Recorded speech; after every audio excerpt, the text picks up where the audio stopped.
Good morning, everyone, and welcome to the Pre-Port. I'm John Aderola. Today is a Friday. I know that we don't have much time, unfortunately. We do have news we're going to get to. We have a full show we're going to get to with Brent Ehrlich. We also have garbage that we are going to get to, and should be fun. I think so.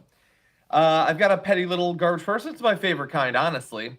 So we're going to jump into the news, give you some of the updates, other stories that I want to make sure that we mention. Please hit the like button if you haven't already as we launch into this. Thank you for acknowledging the 11 years. Much appreciated. Okay, so interesting update on COVID. Hey, I'm Star Dragon. How's it going? Test positivity rate is now down to 11%, which seems good. We're not down to where it was at 4 months or so ago, but far below the 16% spike that we had been at. So that's good news. Like to see that. No, I'm not. Forget your Truth Social BS. We don't have time. I have a pet peeve. Do you have a pet peeve? I have a pet peeve. How's it going, everyone? My pet peeve is dumbass rhetorical questions that shouldn't be rhetorical questions. Rhetorical questions where the person is not remotely interested in answering the question. Thus, that's why they don't do any of the research. Even when it's an opportunity where, were you to do the research, you might actually learn something. So, because most of the trending topics on Twitter now is right-wing bullshit and conspiracy theories, I come across a lot of that stuff. And I came across one when hashtag pureblood was trending. That's not scary at all. And they asked a series of questions about those of us who believe that the pandemic existed and stuff. And I want to go through their little diagram of rhetorical graphical questions. Here's what they had to say. If the masks work, why the 6 feet? If the 6 feet works, why the masks? If they both work, why the lockdowns? If all three work, why the rushed vaccines? See, these are very clever questions. They're very difficult for someone who believes that COVID exists and kills people to answer. I will try, though. I'll attempt. Let's see. If the masks works, why the 6 feet? If the 6 feet works, why the masks? If either of these work, why would you need the other, thus proving that neither of them probably work? Well, there's at least 2 good answers for this. If the masks work, okay, that's a rhetorical question that you're asking. What the fuck do you think the word work means? To the people who have a gun for home security, if door locks work, why the gun? If the gun, why the door locks? Because works doesn't, it's not a binary. It's not it either works or it doesn't. It helps or it doesn't. Help can help a little. It can help a bunch. It can help totally. It's a gradient. It's better than not having it, but it's not the perfect solution. And in that case, you might need multiple. So, if good diet work, why exercise? If exercise, why good diet? Because the world is a complex place with a lot of potential outcomes. That's why. The other potential example is, if the masks work, why the 6 feet? Because people don't actually fucking comply with it.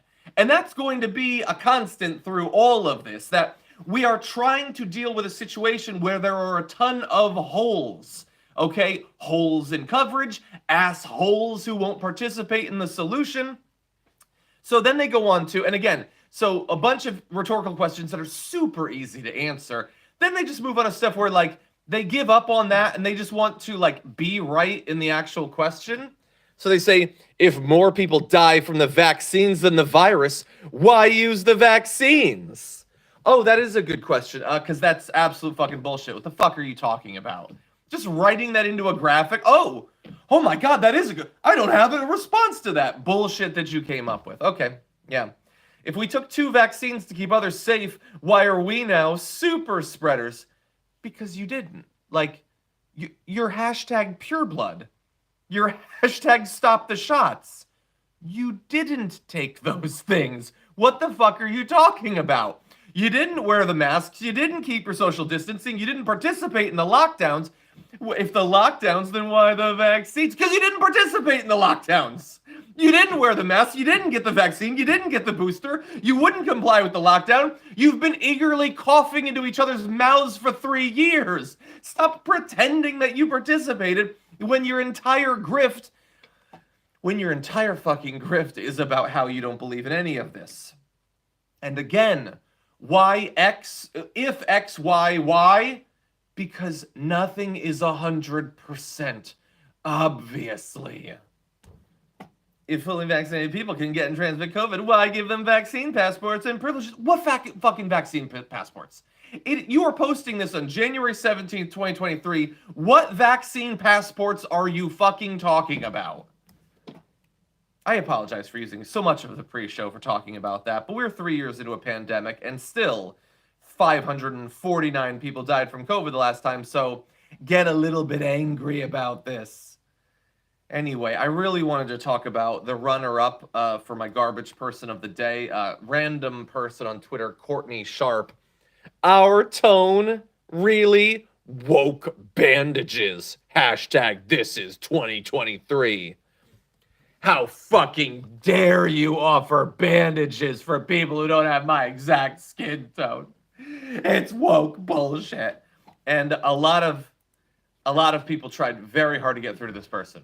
Like, that's not what my skin tone is. I want one that matches me. And she is quite resilient to seeing reason. Just a lot of references to BLM, to wokeism. It's just racism with some catchphrases. That's all it is. Anyway.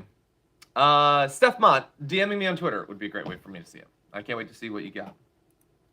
Okay. Also, a dog shot and killed a 30-year-old man in the front seat of a car after it stepped on his hunting rifle lying in the back seat.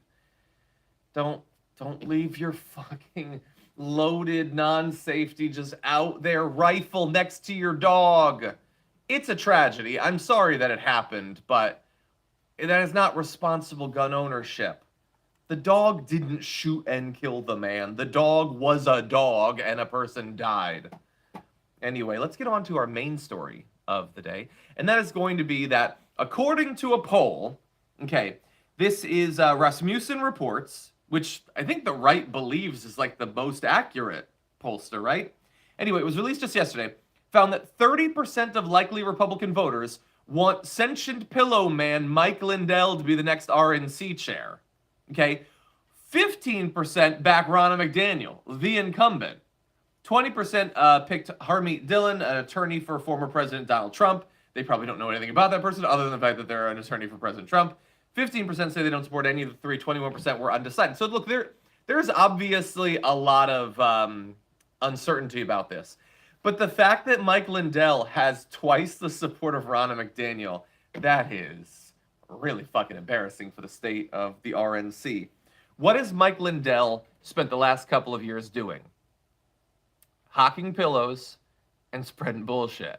It's not fair to just say spreading bullshit, because obviously a lot of people on the right have been spreading bullshit. Spreading obvious bullshit and presenting it incredibly poorly.